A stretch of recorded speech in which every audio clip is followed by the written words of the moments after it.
My name is Daniel, 32 years old, living in a small apartment on the outskirts of Minneapolis. I work as a factory worker, repeating long, exhausting shifts every day, counting every penny to get through the month. My life isn't complicated, but it's heavy. The weight of family responsibilities presses on my shoulders, and the sacrifices I make go unnoticed. That day, I was sitting in my old car, its engine wheezing like it was gasping for air in the November cold. Next to me on the passenger seat was a small wooden box containing my collection of vintage stamps, a gift I had spent 6 years perfecting. Each stamp was a story, a piece of memory I hoped would touch my father's heart. He used to love stamps when he was young, spending hours under the desk lamp, carefully arranging them in an album. I thought he would understand. I thought he would be proud. My parents' house sat at the end of a snow-covered road, the golden light spilling from the windows like a warm invitation.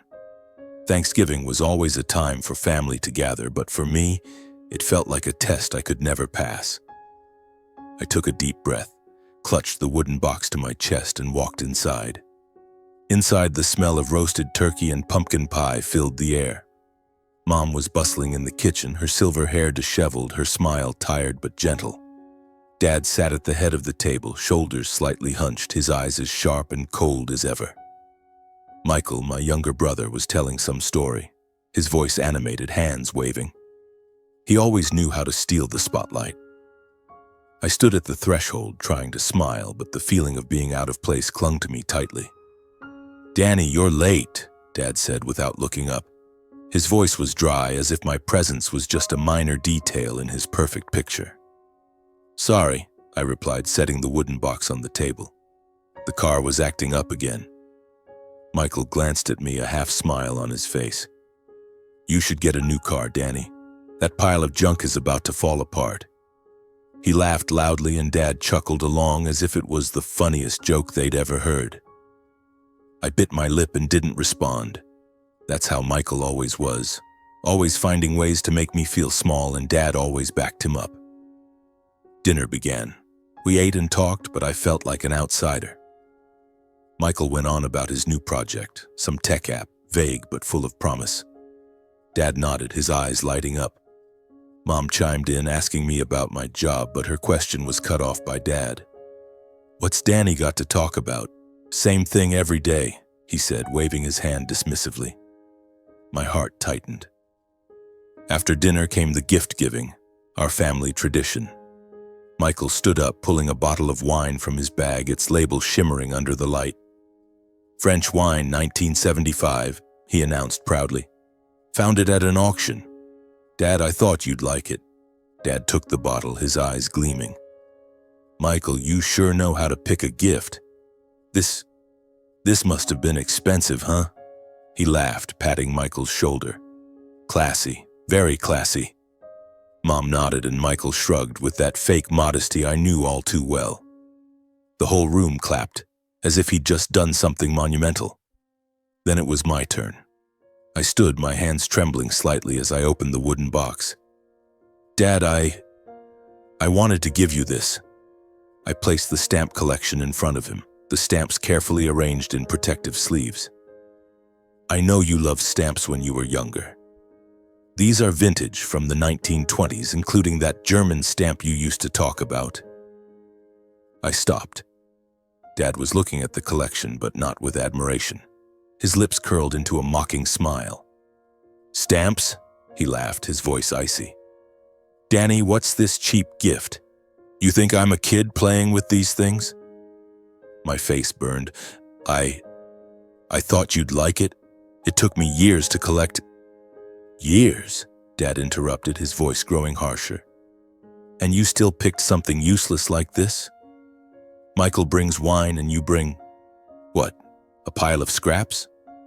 He pushed the wooden box away as if it dirtied the table. Michael smirked, shaking his head. "Danny, seriously, you should try investing in something worth more." He winked at Dad, and they both laughed as if I was their punchline. I clenched my fists under the table, trying to suppress the heat rising in my chest. "I just wanted to make you happy," I said, my voice small but firm. I thought you'd see the value in it. Value? Dad raised an eyebrow. Danny, you're always like this.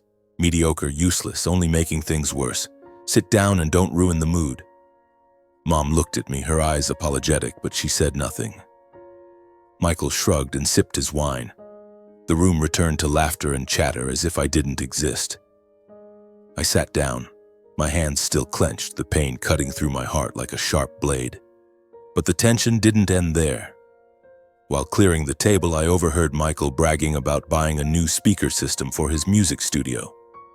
I knew that studio, a failed project that cost our parents $16,000, not to mention the other luxury items he'd bought. I didn't plan to say anything, but when Mom complained about the rising heating bill, I couldn't hold back.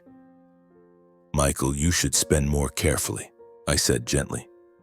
You've already spent a lot of Mom and Dad's money like that studio. If you keep going, it'll be tough for the family. The room fell silent. Michael stared at me, his eyes narrowing. What did you say?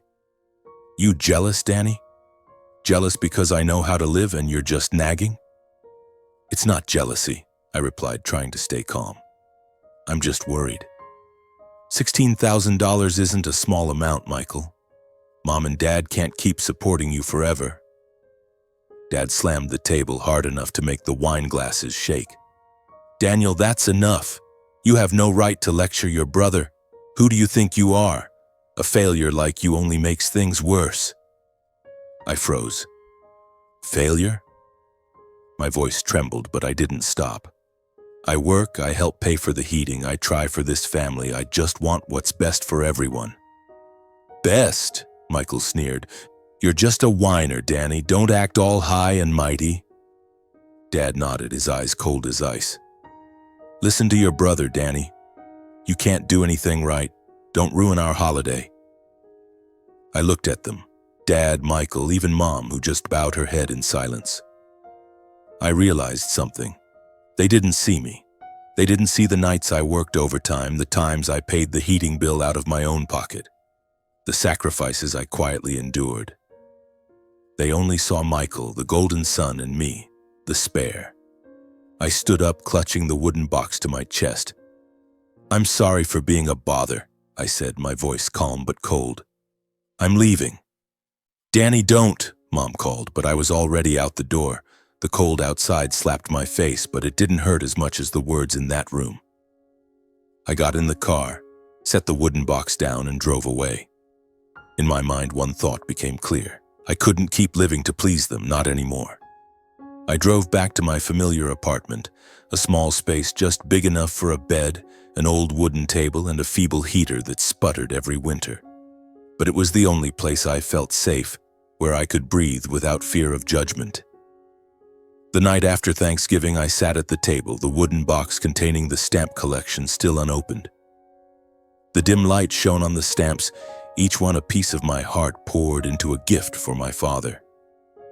But now they only reminded me of his mocking smile, of Michael's sharp, cold tone. I sipped cold coffee, trying to chase away the dull ache in my chest. A week later, my phone buzzed. A message from Mom. Danny, the heater's broken again. Dad says the bills are high this month and it's tough to manage. Can you help? I stared at the message, my fingers hovering silently over the screen. This wasn't the first time. Over the past 2 years, I'd spent more than $10,000 to keep the family home warm. Heating bills, furnace repairs, even the emergency pipe replacement last winter, all came out of my pocket. I didn't complain, didn't boast. I thought it was my responsibility, a way to keep the family together, even if they never noticed. I remembered the first time Mom called, her voice trembling over the phone. Danny, the house is so cold, Michael's away and Dad doesn't want me to worry. Can you? I cut her off, promising to take care of it. The next day, I sent $800 to fix the heater. I worked extra night shifts at the factory, cut back on personal expenses. No new coat, no dining out, not even a vacation. My apartment was freezing because I saved money by not turning on the heat. But I thought it was fine, as long as Mom, Dad, and Michael were comfortable. I opened my laptop and checked my bank account. $2,300 left. Not enough to get through the month if I paid the heating bill again.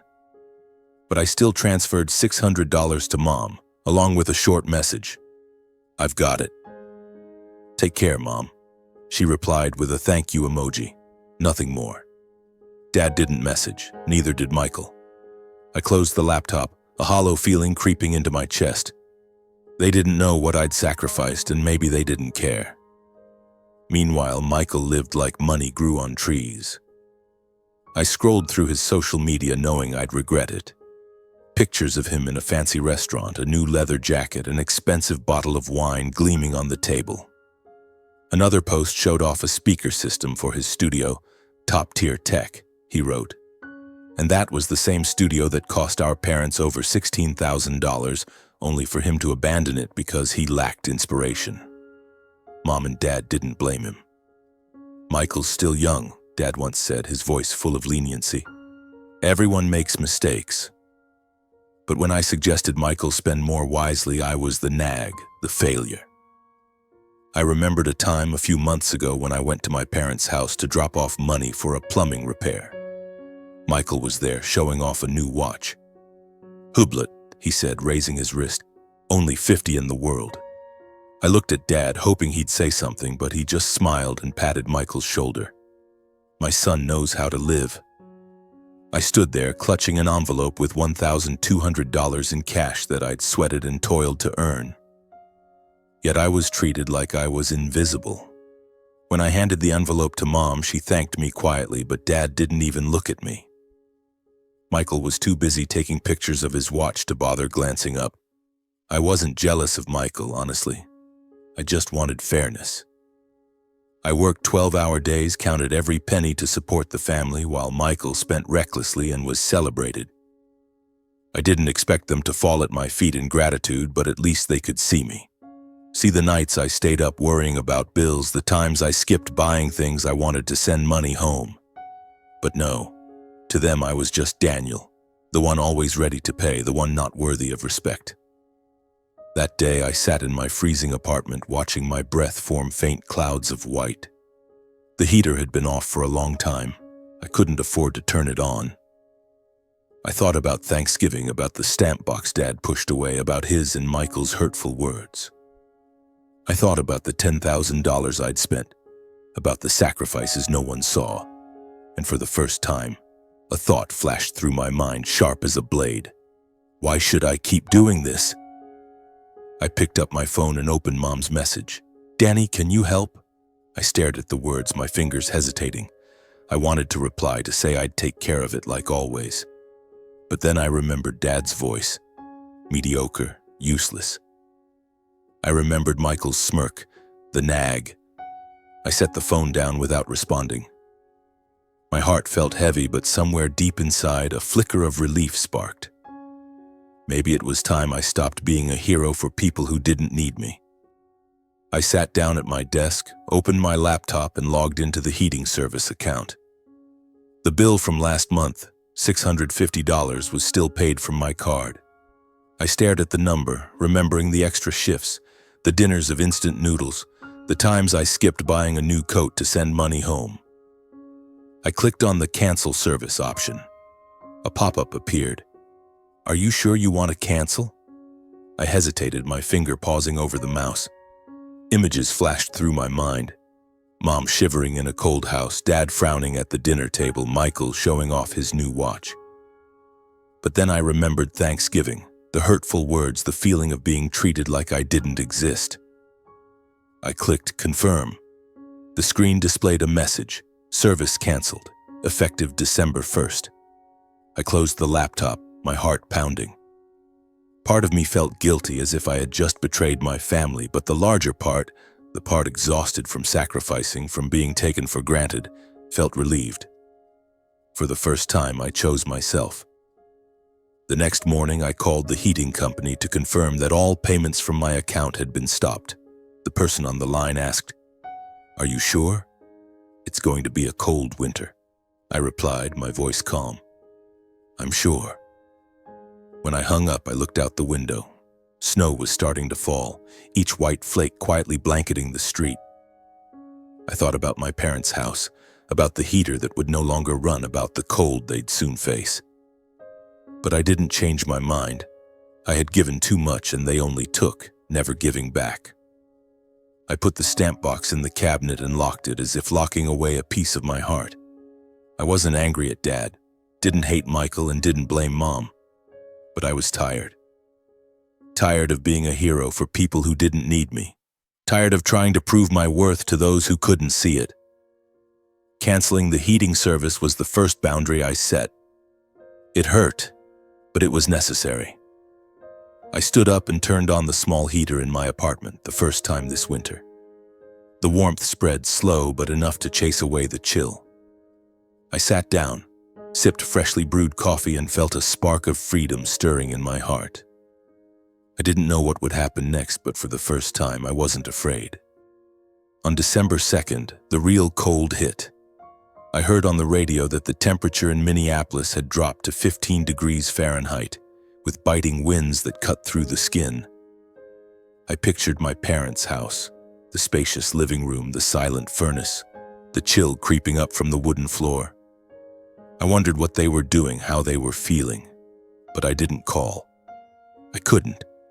Not because I didn't care, but because I knew that if I gave in, I'd fall back into the old cycle. Sacrifice, be taken for granted, then sacrifice again.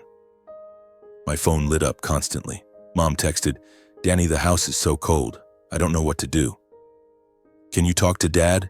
Dad called, leaving a voicemail, his voice a growl. "Daniel, what the hell are you doing? Canceling the heat in the middle of winter? Are you that selfish?" Michael sent a long string of angry texts. "You're heartless. You think you're so great, abandoning the family? Traitor." I read them but didn't reply. Each word was like a knife, but I didn't let them cut deep. Not anymore.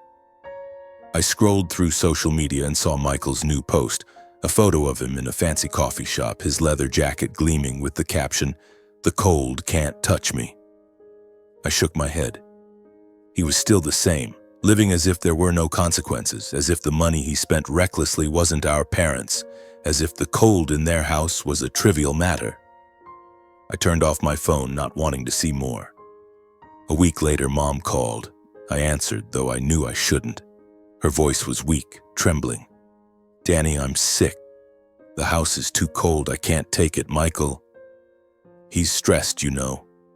Dad's angry, but he doesn't want me to tell you. Danny, can you help?" I gripped the phone, my heart tightening. "Mom, I've paid over $10,000 for the heat. I've done everything I could, but Dad and Michael call me useless. I told Michael to spend wisely and they said I was jealous. What do you want me to do?" She was silent, then sighed. "I know you've sacrificed a lot, but Michael, he needs time. Dad's just hot-headed. You're the older brother, Danny, I can't," I interrupted, my voice calm but firm. "I can't keep paying the price for Michael's mistakes or Dad's insults. I'm sorry, Mom." I hung up, my hand shaking. For the first time, I said no to Mom. Guilt burned in my chest like a fire, but I didn't back down. Dad called next, his voice even angrier. "Daniel, who do you think you're punishing? Your mom's sick, Michael's stressed, and you're sitting there playing selfish games? Do you want the whole family to freeze to death?" I listened but didn't respond. He shouted a few more things, then hung up. I knew they were cold. I knew Mom was sick, Dad was furious, and Michael was blaming me. But I also knew the truth. They only reached out when they needed money. When I gave the stamp collection, they mocked it. When I advised Michael, they insulted me. When I paid the bills, they stayed silent. I wasn't a son or a brother to them. I was just a financial resource, and I was tired of it. In my apartment, I turned on the heater and warmth spread through the room. I looked out the window as the snow fell heavier, blanketing everything in white. I thought about my family, about the cold they were enduring. Part of me wanted to call back, to pay for the heat, to make things like they were before. But then I remembered Thanksgiving, the wounds carved into my heart. I sat down, opened a book, and let the cold out there belong to them.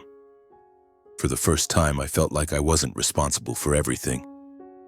One December morning, I woke up early, my breath no longer turning to white clouds in the apartment. The small heater hummed quietly, spreading warmth throughout the room. I brewed coffee, its aroma filling the air, and sat by the window watching the snow fall silently. I had bought a new book, The Old Man and the Sea by Hemingway, from a used bookstore near my place. I read slowly, savoring each sentence, letting the story sink into my heart. Before, I never had time for books. Every dollar, every free hour went to my family. Now I was taking them back. I started cooking. Not instant noodles or dry bread to save money, but real meals. One evening I made beef stew, the scent of herbs and red wine rising from the pot. I played jazz, Miles Davis, the trumpets' highs and lows telling a story of their own. I ate alone, but I wasn't lonely. I savored each bite, listened to the music, and felt at peace. For the first time, I didn't think about Dad, Michael, or the insults from Thanksgiving. I thought only of myself. I bought a new coat, deep green with a warm fleece lining. It wasn't expensive, but it was something I'd wanted for a long time. When I wore it outside, the cold no longer bit into my skin. I walked through the park, snow crunching under my boots, and smiled at strangers. An old lady selling cookies at the street corner called out to me, "You look happy, young man." I bought a bag of cookies, thanked her, and realized she was right. I was happy, truly happy. Sometimes I thought about my family. I imagined their cold house, Mom wrapped in blankets, Dad scowling, Michael posting boasts online.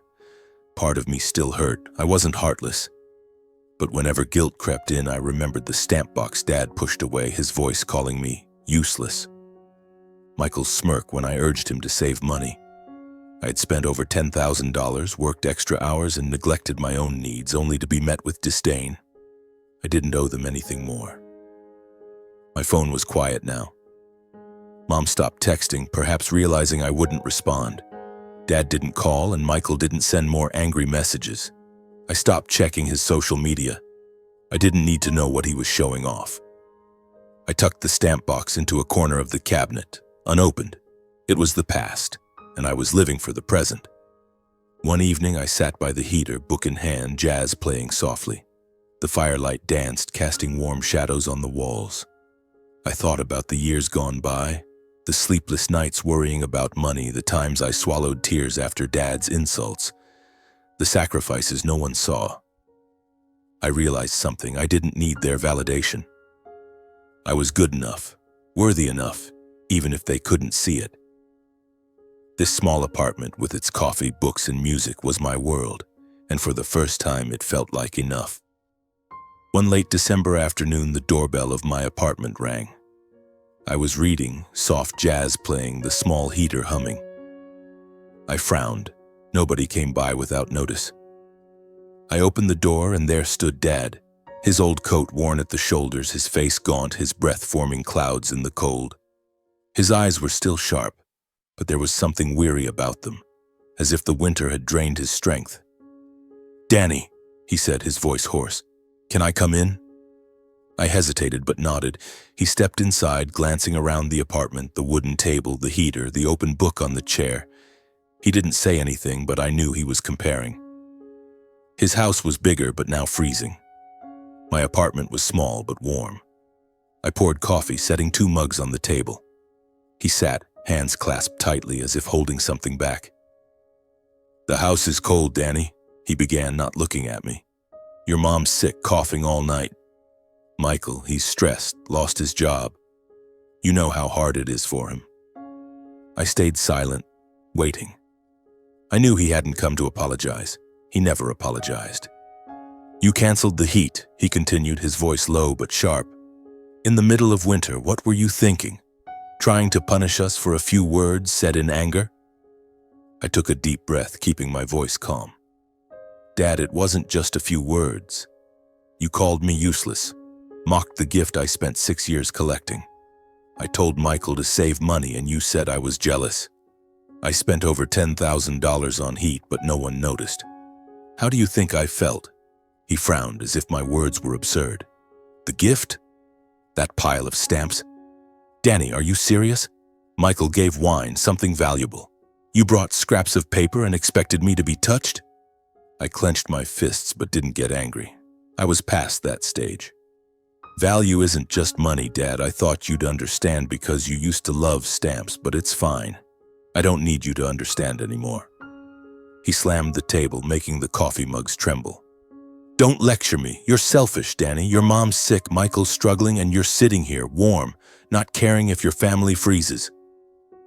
I looked at him, my gaze steady. I care, but I'm tired. I can't keep paying for Michael's mistakes. He spent $16,000 of your money on watches, speakers, wine, but you don't blame him. I paid bills, worked extra hours, and got called a failure. You want my help? Fine. But Michael has to cover half the heating costs from his own money, and you and Mom need to stop enabling him. He froze, then scoffed. Ridiculous. Michael's struggling. He needs time. You're his older brother. You're supposed to help. You want him to take responsibility? That's family business, not your place. Not my place. I cut in, my voice cold. I sacrificed so much for this family. And now you say it's not my place. Fine. If you choose to protect Michael over fairness, then you deal with the consequences. He stood, his face flushed. You ungrateful brat. Petty, always causing trouble. I raised you and this is how you repay me? He pointed at me, his voice shaking with anger. You'll regret this, Danny. You'll be alone and no one will need you. I stood and opened the door. If that's what you think, then let me be alone. I'm not afraid anymore. Cold wind rushed in, but I didn't shiver. He glared at me, eyes full of rage, then walked out without looking back. I closed the door and returned to my chair. The jazz still played, the heater still hummed. Dad's words were like knives, but they didn't cut deep. I knew I was right. I had given too much and they didn't deserve it. I picked up my book, continued reading, and let the cold out there belong to him. The winter in Minneapolis was harsher than I'd imagined. The radio reported temperatures dropping to 10 degrees Fahrenheit, with winds howling as if they could tear everything apart. I sat in my apartment, the small heater humming, a book in hand, but my mind sometimes drifted to my parents' house. I didn't call, didn't text, but I knew they were struggling. Not because I wanted them to suffer. I just couldn't keep being the only one to sacrifice. One day in mid-January, I got a message from Aunt Linda, Mom's sister. Danny, your mom has mild pneumonia. She's staying with me for now. Their house is too cold. They couldn't stay there. I read it, my heart tightening. I thought of Mom, her disheveled silver hair, her tired smile at Thanksgiving. I wanted to call, to ask how she was, but then I remembered the times she stayed silent when Dad insulted me, when Michael mocked me. She loved me, I knew, but love wasn't enough to change things. Aunt Linda texted again. Your dad sold your grandfather's antique watch to pay for temporary heating. But it's not enough. They're putting the house up for sale. I was stunned. The watch, a family heirloom Dad was always proud of, something he once said he'd pass to me or Michael, was gone. The house where I grew up, where laughter once filled the air, was now just a listing on a for sale sign. I thought I'd feel pain, but instead a hollow emptiness settled in. My family, the thing I'd sacrificed everything to hold together, was falling apart, and I couldn't do anything to stop it, nor did I want to. Michael, as always, lived in his own world. I no longer followed his social media, but Aunt Linda told me he'd been fired. The startup he'd invested in had collapsed. He moved out, crashing with friends, but still posted photos in his leather jacket as if the cold and his failures couldn't touch him. Mom and Dad had no more money to enable him, and for the first time, Michael had to face the consequences himself. Dad, who always defended him, was now just angry and powerless. Aunt Linda said he spoke less often, sitting alone in the cold room, staring out the window. The house sold by the end of January. I saw the listing online, a brief post with a photo of the snow-covered house, priced far below its true value. I imagined my parents packing, Mom coughing in her old sweater, Dad scowling but helpless. I didn't know where they'd go or how they'd live. Aunt Linda said Mom wanted to call me, but Dad stopped her. He doesn't care, he said. I didn't blame him. To him, I was the traitor, the selfish one. He didn't see the $10,000, the stamp collection, the nights I worked overtime. He only saw Michael, and now, even Michael was gone. My family fell apart not because of the cold, but because of cracks that had been there all along. I once thought I could patch them with money, with sacrifice, with love. But I was wrong. I alone wasn't enough. I sat in my apartment watching snow fall outside the window and realized something. I wasn't the one who destroyed the family. I was just the first to walk away from the wreckage. Winter passed, and I'm still here in my small apartment. The heater still hums, but now it's the sound of peace, not a burden. I no longer have contact with my parents or Michael. My phone stays silent, no texts, no calls. Sometimes I wonder what they're doing, but that curiosity fades quickly like snow under the early spring sun. I'm living for myself, for the first time in my life. Every morning I brew coffee and open the window to let the cool breeze in. I read books, Hemingway, then Orwell, then slim volumes of poetry I find at the used bookstore. I listen to jazz, letting Coltrane's saxophone guide me through long evenings. I cook, homemade spaghetti, roasted beef with herbs, buttery cookies. Each meal is a gift to myself, not something I cut back on to send money home. I've started walking more. The park near my apartment has become a place where I find stillness. I sit on a bench watching children play in the snow, their laughter ringing out. Once, I ran into the old lady selling cookies again. "You're still happy, young man," she said, her wrinkled smile warm. I bought a bag of cookies, thanked her, and realized I wasn't just happy, I was free. Work at the factory is still grueling, but I no longer take extra shifts. I save money not for someone else's heating bills, but for myself. I bought a new desk lamp with a softer glow. I signed up for an evening drawing class, not out of ambition, just because I wanted to try. My pencil strokes on paper are clumsy, but I smile as I draw. And that's enough. Sometimes I think about Thanksgiving, the stamp box, the things Dad said. I'm not angry at him anymore. I don't hate Michael, don't blame Mom. They're part of me, but not all of me. I used to think family was where I belonged, something I had to sacrifice everything to hold together. But I was wrong. Family isn't the people who take your worth away. It's the ones who see you, truly see you. And if they don't, you have to see yourself. I no longer seek validation. I don't need Dad's pat on the shoulder, Mom's thanks, or Michael's apology. I'm enough right here in this small apartment with its old heater, home-cooked meals, and yellowed books. I live not to prove anything, but to enjoy. One early spring evening, I sat by the window watching the city lights twinkle. The snow had melted, but the chill lingered. I thought about a question. Was I too harsh, canceling the heat, refusing to help, walking away? Or was it necessary to protect myself? I don't have a clear answer. What about you? If you were in my shoes, what would you do?